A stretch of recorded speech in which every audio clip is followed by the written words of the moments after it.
விடாமுயற்சி படத்தோட இன்னைக்கான அப்டேட்டு வீடியோவை ஸ்கிப் பண்ணாமல் பாருங்கள். விடாமுயற்சி மூவி எத்தனை ஸ்க்ரீனில் ரிலீஸ் ஆக போகுது அப்படின்ற மாதிரி தகவலும், அது மட்டும் இல்லாமல் வெளிநாடு தேட்ரிக்கல் ரைட்ஸை யார் வாங்கியிருக்காங்க அப்படின்ற அப்டேட்டுமே இப்போ கிடச்சிருக்கு.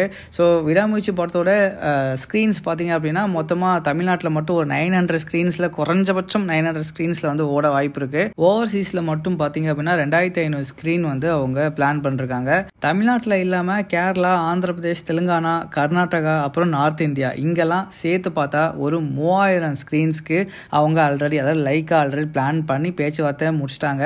ஓவர்சீஸ் தேட்ரிக்கல் ரைட்ஸை லைக்காவும் வச்சிருக்காங்க, எஃப்டிஎன் அப்படின்றவங்களும் வச்சிருக்காங்க. ஸோ லைக்கா, எஃப்டிஎன் ரெண்டு பேரும் சேர்ந்து ஓவர்சீஸில் ரிலீஸ் பண்ணுறாங்க. நேற்றே நம்ம ஒரு அப்டேட் கொடுத்துருந்தோம். தலை வந்து விடாமுயற்சி படத்துக்கான மொபைல் டப்பிங் மூலமாக டப்பிங் வேலைகளை ஆரம்பிச்சிட்டார் அப்படின்னு சொல்லி. இன்னும் ஒரு சாங் சீக்வன்ஸ்க்கான சில ஷூட் மட்டும் பேலன்ஸ் இருக்காம். அதை வந்து டிசம்பர் 13 ஆரம்பிக்கிறாங்க அப்படின்ற மாதிரி இப்போ கன்ஃபார்ம் பண்ணிருக்காங்க. ஸோ ஏற்கனவே வந்து த்ரிஷா, அஜித்துக்கான அந்த ஷூட், அதாவது சாங் ஷூட்டை வந்து வேணான்ற மாதிரி ஸ்கிப் பண்ண பிளான் பண்ணிட்டு இருந்தாங்க. இப்போ அதை 13 அவங்க பிளான் பண்ணி அன்னிலேருந்து ஷூட்டிங்கை ஆரம்பிக்கிறாங்களாம். கூடவே கொஞ்சம் பேட்ச் ஒர்க்லாம் இருக்கு இல்லையா, அதையும் வந்து எடுத்து முடிக்கிறாங்க.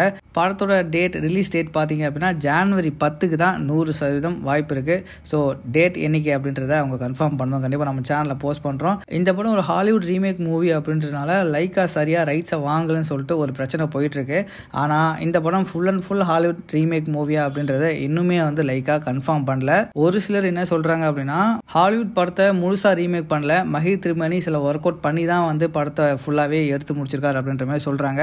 இது எந்த அளவுக்கு உண்மை அப்படின்றது படம் ரிலீஸ் ஆனதான் நமக்கு தெரிய வரும். எதுவாக இருந்தாலும் டீசர் வேற லெவலில் இருந்துச்சு. ஸோ அதை வச்சு பார்க்கும்போது படம் சூப்பர் ஹிட் ஆகிறதுக்கு 100% வாய்ப்பு இருக்குது. நீங்கள் என்ன நினைக்கிறீங்கன்றதை மறக்காமல் கமெண்ட்டில் போட்டுருங்க.